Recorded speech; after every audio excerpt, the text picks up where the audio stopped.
Hello everyone, my name is Hafid and today I have with me Kritika. I actually met Kritika from UTD. I was out of my weight of class skateboarding and I saw her and her dance group just perform at the, was it at the fountain, right? At the, what was it? Dance team members you met. Yeah, yeah. Yeah, wait, you were in there, right? I wasn't in there. It was just Yeah, and then how did I meet you? I got your contact through them and I contacted you for a video making. So I was like, let me just record it for you and you can focus on the dancing. And they liked it a lot. And then we made this video together. And then I think, yeah, you contact me and then we started making videos together. We loved the work you gave us in that video. It was just so cool. Like It was so fun. So I mean, it was an honor. Like I'm so glad that you guys were so like open-minded to just let this stranger do our videos. But I'm grateful for that at this moment. I mean, right now, can you just tell us a bit about yourself? Like, what are you doing right now? I know we haven't like caught up in a while, so. Oh, sure. Yeah. I am actually doing my PhD. I came here for college to UTD, UT Dallas, and I continued on to the PhD program. So I currently work in a dual program with UT Southwestern and UTD. And as a passion, I also pursue Indian classical dance called Bharatanatyam that I've been doing since I was a kid. And then I continued doing the past 5 years that I've been here. So yeah, and just for my own passion, I also make videos, and because it's, for free, any talent we can get, we take. So when people come out of their way to help us out, we're more than appreciative of that. So we also went out a couple times to go eat, and you guys took me to my first traditional. Will you call it traditional Indian cuisine? Like you said, it was from South India. There are a few different types. The one I took you to was traditional South Indian cuisine. Ooh. So it had a lot of like spices that are a little particular. Oh, I remember those. Yeah, but I'm surprised. Usually people find that a little spicy, but you enjoyed it, man. Yeah, I mean, there was some stuff that was actually pretty spicy. Do you remember? Do you get to meet Vasant? Yeah, you know Vasant, right? Oh, yeah, I know Vasant. Yes. I was doing a video with him in Paragati, and it was like a couple of days, and his wife actually cooked us some traditional food. Oh my god, it's delicious.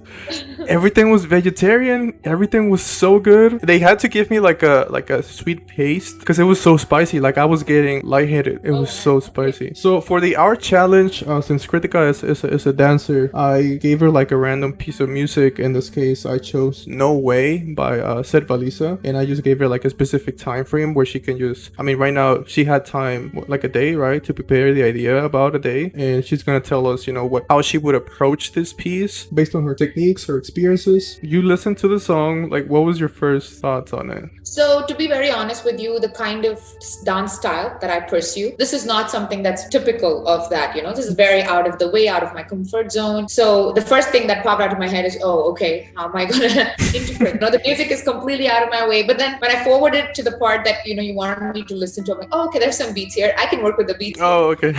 Yeah, that was so first when I played the song, I was like, oh wait, what's happening now? So as any sort of an artist, I guess, like when it comes to dance or music, it's the beats you focus on more than the language or the dance. So for me, that's what stood out to me when I first heard the song. And then I started focusing on, okay, how many loops of it could be going. To be very honest, I didn't get a lot of time to like run through it in the past 24 hours. That's a challenge.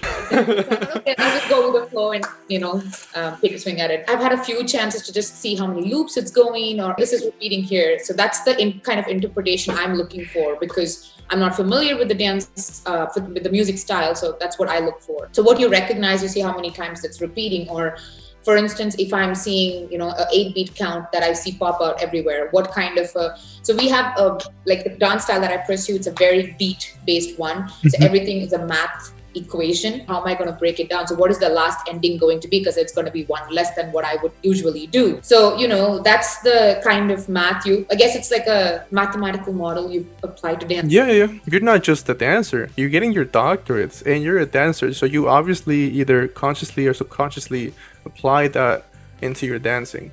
you know. So I'm interesting to see. I'd actually love to talk more about that because it's a very challenging thing to. It's very challenging to kind of give both of it its equal attention. And I'm also kind of trying to get my master's in Bharatanatyam, which is the classical dance style that I pursue. So I'm trying to do that from India as well. So it gets a little, everything gets a little clumsy in a day sometimes. But that's what you gotta do if you love something, right? So if you enjoy it so much, now it's come to a point where dance has become my stress buster. So if something in my research project is not working, go dance for a couple of hours, and then my brain works suddenly, That's like the perfect balance, honestly. Yeah, exactly.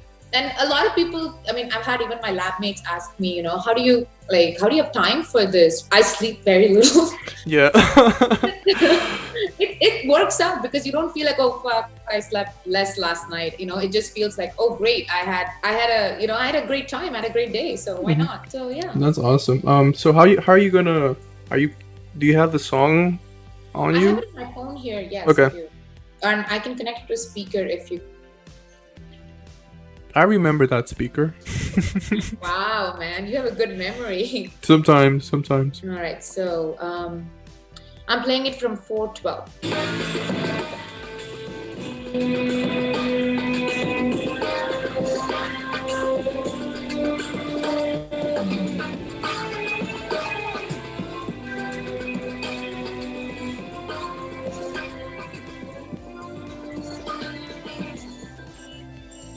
So, do you want me to talk through it?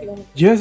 So when you listen to the initial part of this is how I went about it, to be very honest. So before the music changes, the same loop repeats 4 times. Same beat, like when I would choreograph the song, obviously with a little more time, I would try to have a little variance to like one beat to the next beat. So if my first beat, for instance, is going to be, we're going to do, if that's how the music is going to go, then I'm going to go. Something like that, because the music is intense over there. It's something that requires a lot of movement, and to me, when I hear it, when I interpret it, it sounds fierce. So I don't want to do any flowy or happy movements. I want to do intense, fast beats. So that's the first thing that comes up to my mind. And then the goal would be, once I have that, how am I going to change it up from 1, 2, 3, 4 so that it looks different? And if, again, when you choreograph this, you have a lot of things in mind. If you have a group of people, the choreography changes very much because you have so much you can show. It's on you to kind of bring that intensity to the audience and move to the different parts of the stage and cover the space you have. It shouldn't seem like if I have this space here, I shouldn't be just dancing here. I have to move there. Oh, got it. So occupying the stage, making it seem lively is a very important part of choreography. So that's why they always ask you when you start choreographing for a piece and somebody sends you music, like, okay, how many people are dancing? Or what are my audience like? Is this some, like, what is the situation? What is the theme? That's the reason you ask, because you want to, the choreography, it's not just for the beat. Like for the same music, I can do a very soft choreography if the theme demands that. But because I have an open mind and I'm just like, I have the open option of choosing whatever I want. When you send me the music, all I'm interpreting is, so it's intense, it's fierce. That's what I'm looking at. And then it becomes slow. And that part I'm going to do at that point, I'll do a flowy movement, but it won't be graceful. It will be, like for instance here, this part. So this part, I will do something flowy, or I will do something just like in Indian classical dance, you have a lot of these neck movements you do. So you do a lot of these neck movements, or you do, like, you can do small spins with a little intensity rather than doing like you can do these spins, which are faster, more intense. You would do these jumps where such things over, little details that you would pay attention to towards the end of the song, where there's just like 1, 2, 3, 4, things like that, which you can just do sitting. And you can just do like torso movement. You don't need your leg. You don't need anything. So that's the beauty of that's very few styles actually use that. It's classical dances mostly that use this much neck movements. I don't know a lot about hip hop or other styles. I just dance it when it's choreographed for me and people teach it to me. But in classical dance and semi-classical, that is one big advantage that I carry everywhere. Like your expression is very important. Yes, I noticed that on you. Your Yeah, expressions so are on point. thank you. Yeah, your expression, that's the one. Honestly, like I consider that my plus point, because even if I'm sloppy here sometimes, this covers it up and I'm like, I'm just gonna smile through the whole thing and just be, feel the song. If the leg forgets it, it's okay. I remember even in my recital one, I had danced it so many times that it became muscle memory for me. What happened was, on stage in that nervousness, I danced a lot of pieces at that point, and in that particular piece, I forgot my hand movement. So I just was blank, but my legs remembered by muscle memory. They remembered what it was. My legs just kept moving, and my face was just like, oh, I'm enjoying this piece like anything, full expressions. And people were like, oh, that particular part was so good. And I'm like, You're like, yeah. Oh man. So that's the one beauty to like Indian classical dance. You have a lot of expressions, and in little like those humming parts. If it were me choreographing it, I would do something like, if I'm on the ground, I would lift up and I would do a neck movement, and I would do a pause and a drop, things like that, which would show intensity at the same time, convey emotions. When you talk about it, I can see the curves in the timeline. Like your movement has like a slope and then like slows down. Like your overall body, you say like it's one motion, but the head is like doing another thing, and then the facial expressions are like adding into it. That's how I'm seeing it. Like, to show you an example, in actual like Bharatanatyam pieces, we do this entire part is still. Mhm. We just do this, and that in itself, it'll take up like 16 counts. Sometimes you're not moving on stage, but it's just so beautiful to just do that. You're not doing much, and there is something called, like, it's a stretching adabu. It's called May adabu. It's just stretching on your body pretty much. So all you're going to do is this and that and that. You're just stretching, but with the music and with the body movement, the body language just makes it so beautiful. Yes. It's just something that I've always been mesmerized by. And that section through the violins, the beat is more like electronic at this point. This part.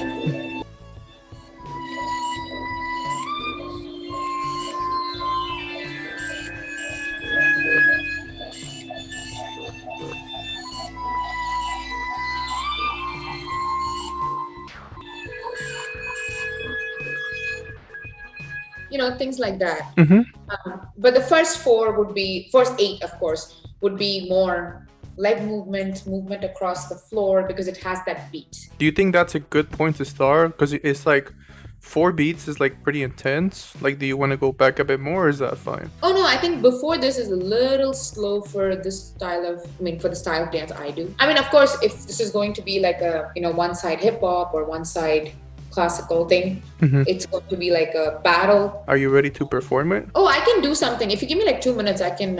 If you just give me like 2 to 5 minutes, and I will put together something, and I can do it for you, and then you can just show it as a recording.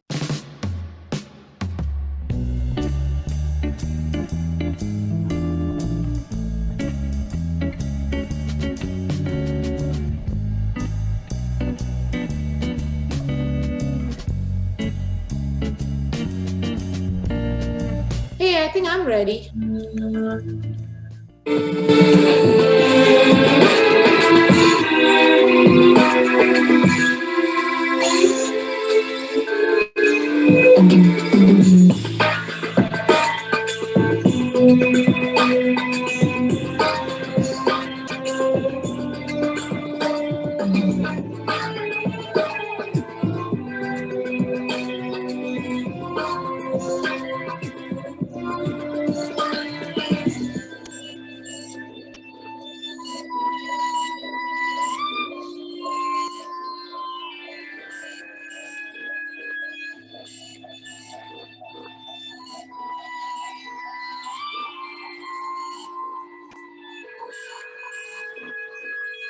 Yes.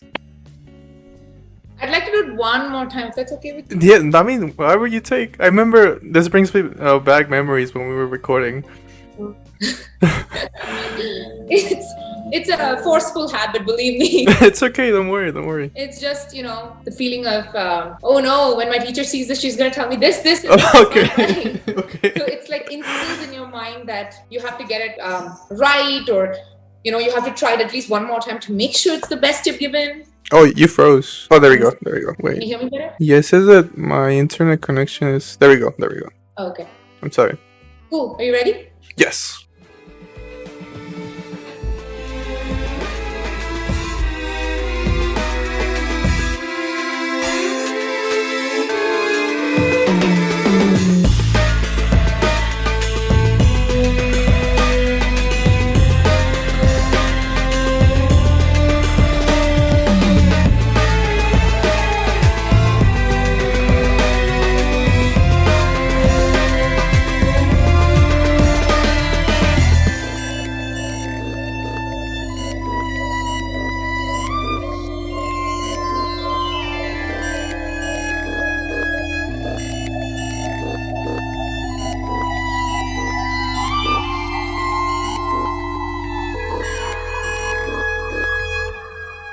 Yes.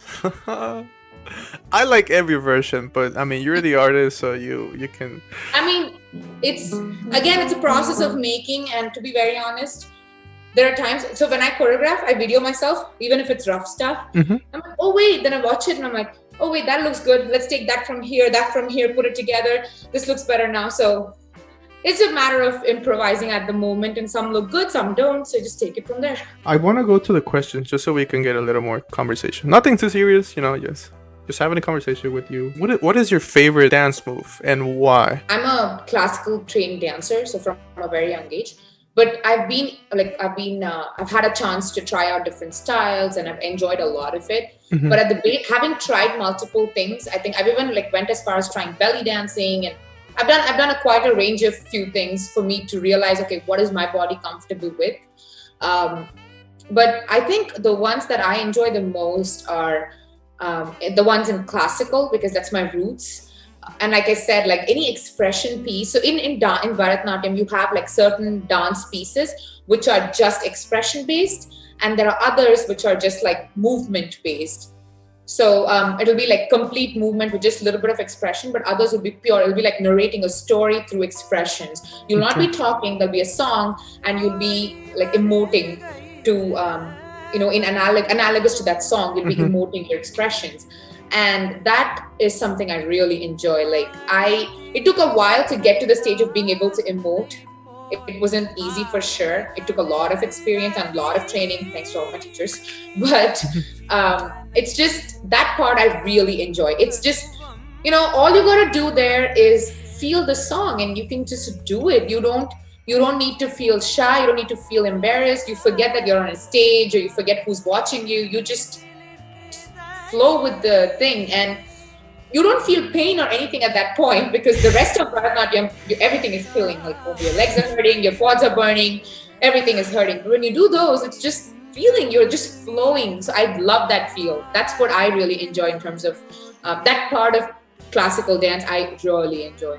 It just kind of comes from within. But there's no one specific move that you do with your body that you're like, oh, this is it. I think you're talking more about yoga than dance. Okay. But well, there is one thing though that I would like to put out there. Mm-hmm. So there is a basic training. So how ballet dancers learn specific moves as a kid. Mm-hmm. They learn a set of basic moves. So just like that in classical, you have a set of basic moves you learn over a period of time. So those are pretty intense. They'll teach you in different tempos. For instance, you'll be doing this, and you'll be doing this a lot, but you'll be doing that in dance. So if you do this really fast, it goes like this. Mm-hmm. So when you do that continuously while dancing a 15-minute piece, oh yeah, you need your core basics to be really strong for you to do that. And those movements, when you're able to do it in those pieces, it gives you that inner satisfaction. So the basics is what, I guess, if you're talking in terms of movement, the basics is what I would always go for.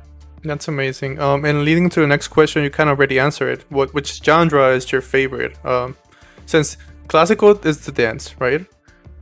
Classical dance. So Bharatanatyam is the type of classical dance. There are multiple dance styles in India. Mm-hmm. It's called Kuchipudi, Kathak, Mohiniyattam and Kathakali and other dance styles. Bharatanatyam is one of the main ones, and I learned that style. What about to listen? What's your favorite genre to listen? Any melodies, mostly. So I'll admit this. I don't understand Western classical music. I don't understand it at all. So when people tell me about Beethoven and Mozart and everything, I just sit there blankly thinking, okay. I mean, it sounds great, but I don't understand it. But Indian classical music, I can really relate to. So anything in that genre, I'm always down for. Okay, that's. What is the hardest move, like the hardest technique so far that you have learned? So, like I was saying, the basics, it's The very hard basics. to master it because you do 1, 2, 3 speeds in the basics for each of the movements, and you have a lot of. They're called adabus, which are basically just a set of limb movements, and they'll teach you a range of them. They'll teach you ones where you stretch your legs and like side, front. They'll teach you ones where you like do this a lot, and there's different beats to it, so you have to understand it and do it, and then getting. So this movement, this half sit position, is very important in Bharatanatyam. And initially, people tend to do like this, they lean, or it's difficult to sit like this and dance continuously without getting up or standing. The whole time you're like this and this, and whatever you're doing, you're like that. You'll get like, there will be shifts, of course, but your quads are still burning. So being able to do that is what those basic set of adabus are for. They train your legs to be able to do that in different speeds for a long period of time. It builds your stamina, and it's very important. Even like great artists who have built, stamina over the years, they have a range of motion and they know a lot about choreography. Even those people go back and practice those adabus on a weekly basis in order to keep up their stamina. So for any dance, I'd say for any classical dancer, hands down, those are the basic things they need to master before they can do anything else. So the basics at this point, you still kind of struggle with them. Like how many years have you been dancing? I have been dancing for a little over. So what? I started when I was 5, took a break around 15, 10 for 4 years, and so about like 17 years, I think. Wow. Yeah, I've been dancing. So I finished the basics. So I started when I was 5 in India with a teacher, and I finished the basics with her. And then I had a brief break when I kept moving with my family for 4 years. And then I came to the US and I started again. So, and in the US, I've been here for the last 6 years. So that's about 16, 17 years now. Wow. You're a professional at this point. I'm just going to say that. Yeah, no wonder. That's one of the reasons I'm pursuing masters now, because I've spent so much time with this and I love it. And I want to take it forward, and I want to be able to I do teach now with under my teacher. I teach a few batches and few students, but eventually the goal is I want to be able to set up a dance school, and having that background, having that theory solid is very important in addition to the practical training that I'm getting. So that is amazing. Oh my god. No wonder when you guys I knew you guys were pros.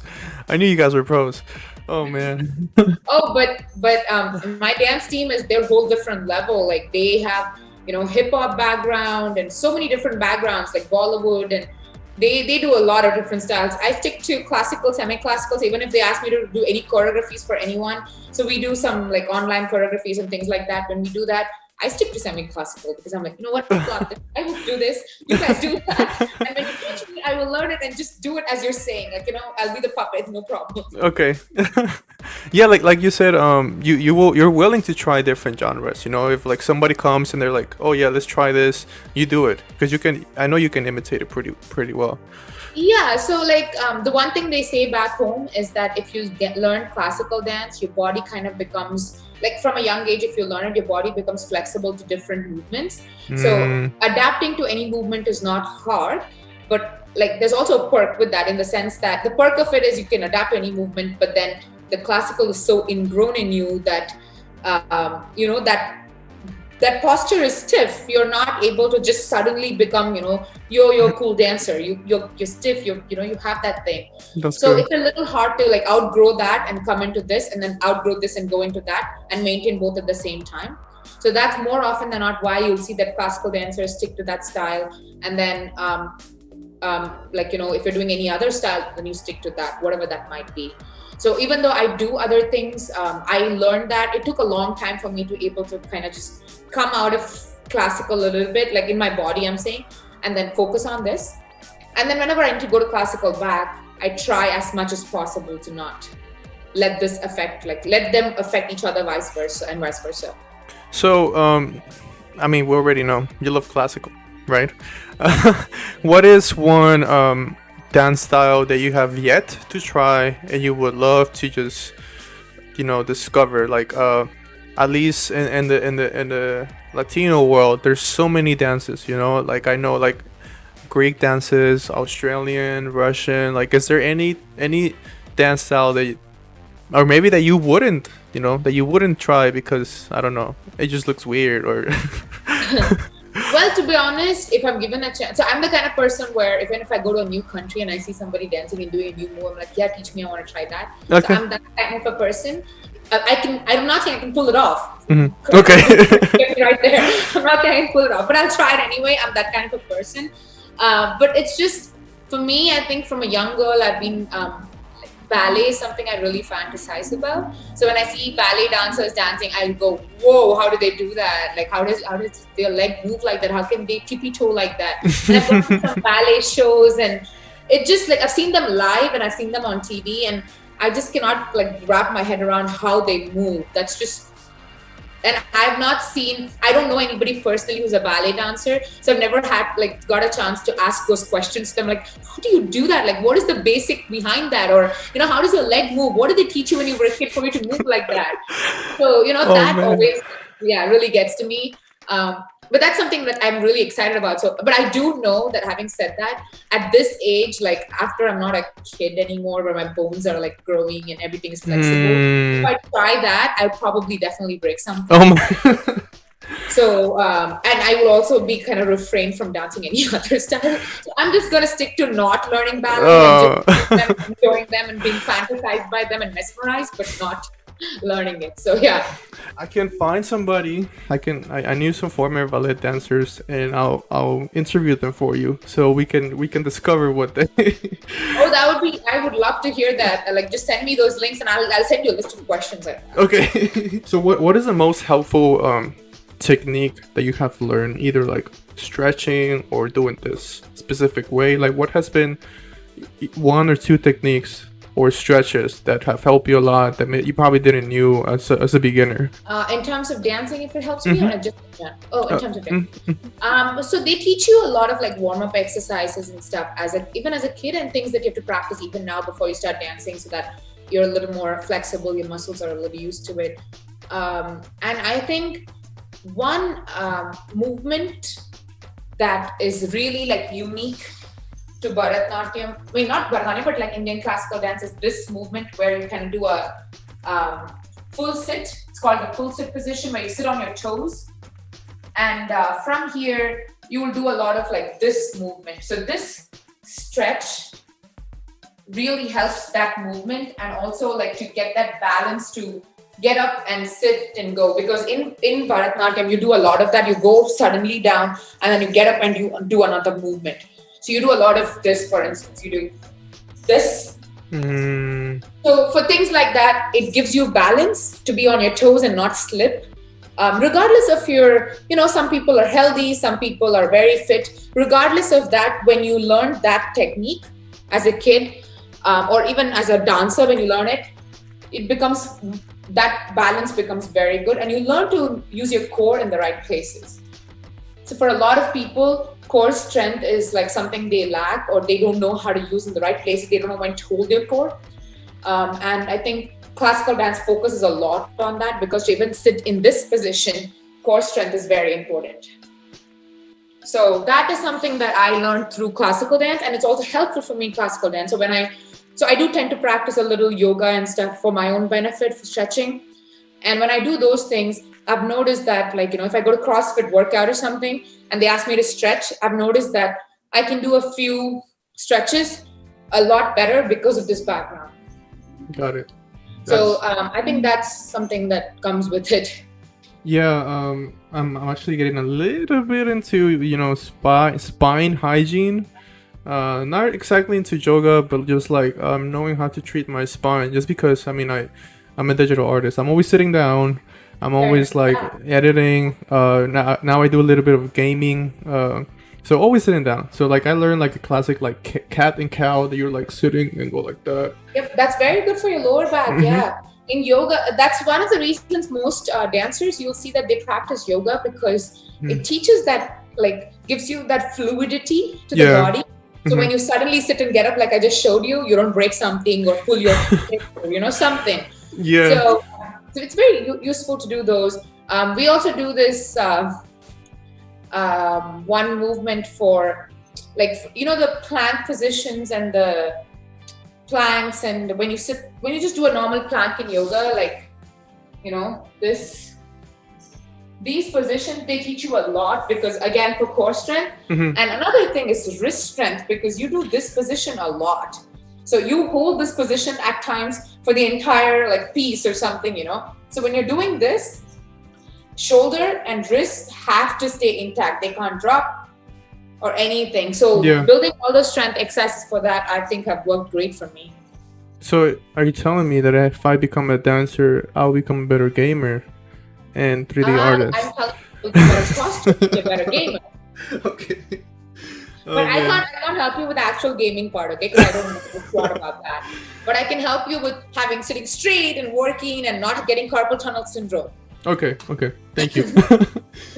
Next question is two artists that you look up to. One a dancer and one non-dancer. Two artists that I look up to. So one, as a dancer, I have a couple of them. Obviously, like my own teacher, she is a big inspiration for me because she has this mindset that it doesn't matter who's looking at me or if I'm posting it on social media or if I'm getting recognized. It just matters that I'm doing what I love and I'm getting an opportunity to teach it to you people, and you guys will carry it forward. That's all that matters to me. And I think she is one big inspiration for me. I even joined her classes after coming to the US for that reason, because I knew her as a person before then Mm, as a teacher, and she was just so like down to earth about it. And in this day and age where everything is about like monetary benefits, mm, and dance world is not new to that. Like everybody has like monetary benefits and everything, and it's just in this day and age, like she has only cared about actually teaching it to people and giving them an opportunity to stage that, rather than oh, okay, am I getting more students to teach, am I getting more yeah. money out of it? Nothing like that. So she's a huge inspiration to me. There are a lot of artists, of course, I follow who are like celebrities and stuff, but I think as a person I know her better, so I can actually like vouch for it. And then as a non-artist, I know this is going to sound cliche when I say it, but I think my mom is one person that I cannot like not mention, Mhm. because if every time that I have, she was the one when I initially was like 5, 6. Two things she's told me is, when I was 5, 6, I used to have these like soap opera thing going on TV, and the first part used to come, and it was a song. And my bedtime was 9 p.m. and that song used to come exactly at 9 p.m. So I would ask her like 5 minutes permission for bedtime, just dance for that song because I knew the move when I was 5, and then I would go and sleep. Oh man, that's so cute. Yeah, I used to do that. And she saw that and she enrolled in India. You like, if you have an interest in dance, they put you in Indian classical dance classes. And she did that. She took the initiative. And when I was 5, when I didn't know what that was, she took that initiative to go and make me try something. If you like it, okay. If you don't like it, it's fine. And I ended up liking it. And 16 years later, I'm here. That's a big shout out to your mom. Oh yeah, for sure. I mean, if not for her, I swear, like, and not once have like my parents ever said, my dad, be that my mom, they've never said no, don't do it. Why are you doing it? It's taking up so much time of your schedule. Don't do it. Stop it. They've always said, I mean, it's good to have another passion other than your studies, and they always want me to do whatever I wanted in my studies. PhD, okay, go for it. You want to do a bachelor's degree in the US in biomedical engineering, go for it. They never stop me. So that was a big deal for me, not saying no when I really needed to hear yes. So That's amazing. Oh man. How about a non dancer, an artist, either painter, I don't know, an actor. An actor? Not really. I mean, yeah, I enjoy entertainment industry, but like not to a point of having an inspiration about them. But there's this one dancer artist that I follow on. So to be very honest, I don't have a lot of exposure to like outside artists other than who I have on Instagram. Mhm. So there is one artist called Rama Vaidyanathan, who is from Chennai, and she's a very established, very well-known dancer. I adore her. I mean, she's a great dancer, great teacher. She does these world tours and everything. And I only know her from like videos and Instagram. I've never met her in person. But the one thing I really like look at her and I enjoy is one, they're a very artistic family. Like she has two daughters. The older daughter is a dancer. The younger daughter is a mridangam player. She plays an instrument. Mhm. And as being such a classical dancer, there's this notion in the industry, in the classical dance industry, where they say that, oh, if you're doing this, you should not do other styles. Like I said, because it will make your body, loosen up. You won't be as tight anymore. Things like that.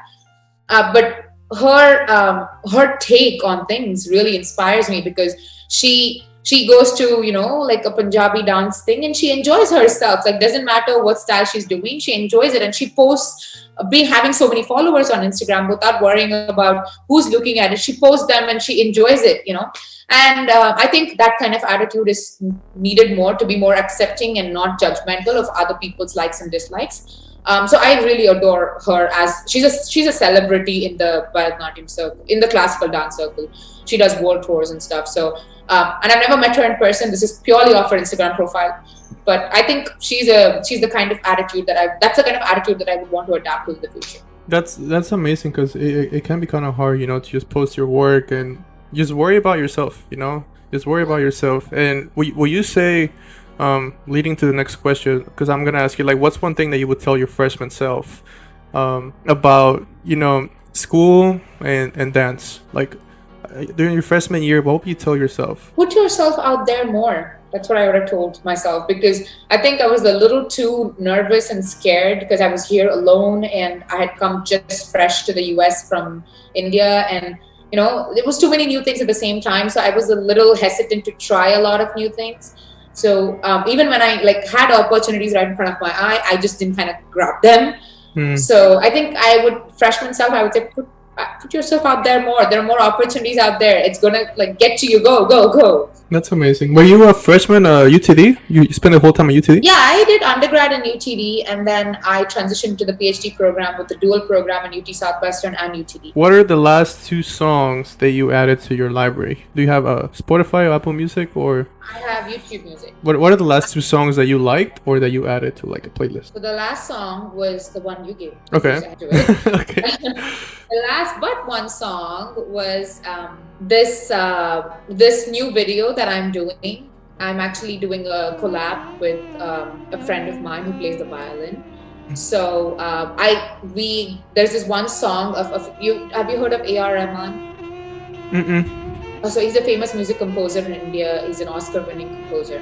So one of his songs, we actually he played the violin, and I'm doing a little choreography for it. And we are kind of like hoping to shoot either tomorrow or day after. So that's the song I last heard. Last question: favorite food and favorite drink. Indian favorite food and non-Indian favorite food. Done. Okay. Indian favorite food is vada pav. Okay, that's a street food in Bombay. What is it? It's basically kind of bread with like potato stuffing in between. Fried potato.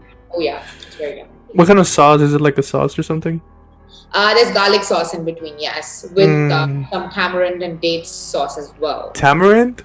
Yeah, so you can make the side dish is like a tamarind date sauce, and then the stuffing is like a garlic sauce. Oh man, I love Indian cuisine. Like, oh, look at you savoring it over my description. Dude, I've been wanting to make a naan. Actually, let me bring. I went to this. I guess it's called like Indian Bazaar here in Houston. Let me bring the naan that I bought that I haven't made, and you gotta tell me that's the naan, or you gotta be like, no. Okay, let me bring it. Sure. I went to the store. We got rice. We got some masalas. I mean, and I bought this one because as a designer, I like the packaging. So and it says it has benefits. It lists like the grains and everything. So you gotta tell me, is Yeah. this good non-powder? You see it? So you can use this for yes, I can. So this you usually use to make rotis. Like you can make bread, normal bread with it. So naan is made of wheat flour. It's like that's like um, another type of flour which you mix with this so that the puff comes. Ah. It won't puff that much for you unless you put it directly on the stove and you toss it. This will just give you those flat rotis, the really thin, nice ones, like they have in the picture over there. What do you mean directly on the stove? Is like on the fire or on the pan? No, so like once you do it on the pan, Okay. if you want, it won't really puff. It'll be flat. So the naan that you're talking about that you get in restaurants, they add another like flour to it, whole wheat flour. Mm-hmm. That goes on other packets that you get in Walmart and stuff. They mix a little bit Oh. of that, and that's what makes that thick, puffy thing in naan. So I can add flour to this, and it'll be a Yeah, little you bit. can add flour to that and then make it. Yeah, but you can use this to make nice rotis and stuff. You can make the dough out of it, and it's healthy too. Yes, I was looking at it. Has. Let me see. I'm slowly becoming a vegetarian. Oh Slowly. wow! Good luck. Like I'm eating 95% plant-based now. Nice. Still wondering how I'm gonna get the benefits of meat from I'm still trying to find out. But this thing is has pretty- like Just Google this. All you have to do is like put a little bit warm water, and nicely like put some oil or ghee or something. Just mix it, make the dough out of it, and roll them into whatever shape you like, squares, circles, and then just toss them on the pan. okay. The dough is Yeah. easy. Huh? It's pretty easy. Yeah, making the dough is very easy. Just I can send you a few YouTube links. Yes, please. I was mainly interested because all the grains are in here. Like this is wheat, soybean, pearl millet, flax seeds, maize, red millet, psyllium husk, oats, and chickpeas. Oh man, can I just eat this like out of the No, the you spoon? can't. Okay. It'll taste, even if you mix it in water, it'll taste horrible. It'll make a paste and it'll be ugh. Oh man. But yeah, like I went to the store. They gave us some chai. They gave us my mom wanted to buy like a spice. What's it called? Like not a mixer, but like a container. Okay. What are those called? It's the Indian spice rack. I know what you Okay, mean. okay. Yeah, and then we got a lentil mix, but like all possible colors. So Oh, that's amazing. I've been eating pretty good. sounds like it. Yeah, for a vegetarian, it's a lot of different options. There are a lot of different options you can try out, and you can eat spice. So I yesterday went to this Mexican restaurant in Houston, and they actually had hibiscus tacos, oh wow, and I fell in love. Hibiscus tacos. They have some like chili in it. Oh, it's so Yeah. good. Give advice for like aspiring dancers and probably in your case, aspiring dancers that are doing, something completely different as a career. oh, aspiring dancers who are doing something completely different right now. Mm-hmm. So I would say that if you really, really want to dance, there's no. I mean, this is something that every dancer says. There is no right age to start. You just do it whenever you want to. But it's important to try it so that you don't have regrets about it later. Like I have a lot of, I know a lot of people who have kids. The kids are going to the dance class, and so is the mom. Mm. And it's very sweet to see that. Like it's very sweet to see that maybe they didn't get an opportunity to do it when they were young, but Yes. now they really want to pursue it, and so they're going with their daughters. So I think it's very inspiring. So yeah, it's important to give it a try. If after that you're not able to do it, or if something doesn't work out or you don't like it, you can always stop. But at least you don't have the regret of not trying. What do you miss about UTD, and where do you see the school in the next 10 years? So I don't miss anything about UTD because I'm right now doing a PhD there. Okay, you're right. But then I only go to the BSB building now. I don't go to any other building because I'm done with classes and I'm just doing research lab work, and I'm mostly at UT Southwestern. So What about pre-COVID? Like, let me rephrase it. What do you miss about UTD pre-COVID? Like, how is it different now? more than pre-COVID, I think I'll say from being an undergrad to a PhD. Okay. When I was an undergrad, I guess like it was that stress. It was obviously a lot stressful in terms of having part-time jobs and classes and exams and pursuing your passion between all of that. But it was always like it was fun. Like everybody's in the same boat as you. I'm like, oh, have you done this assignment? Have you done that? Have you done Yeah. So it's so like dynamic. It's just Yeah. and then you come back from this dance program like, oh no, I have so many things to do now. So it's a weird feeling to go to a classroom the next morning when you have like 5 assignments due that night and take notes pretending like nothing is happening. So I miss that feeling, I guess. Like I don't miss not having assignments. I don't miss that. But I miss like being in a class, and I miss having that, being able to relate to it and be like, hey, did you try this question? I don't know how to do it. That feeling of belonging I miss, because PhD is pretty much your own road. You keep on going, you don't look back. It's just you're on your own. So that's one thing I miss about, I guess, being an undergrad and PhD, and being in UTD as an undergrad and being in UTD as a PhD student. And I pretty much don't go to any other building other than BSB, so I don't feel like I'm in a university. I just feel like I'm in an office building. Yeah. Now to end it, where can people follow you? What platforms are you like mostly active on, or like where can people just come and support you if you have like a donations, Patreon, whatever? So in my case, I'm mostly like I post most of my videos on Instagram as IGTV videos, and then or YouTube.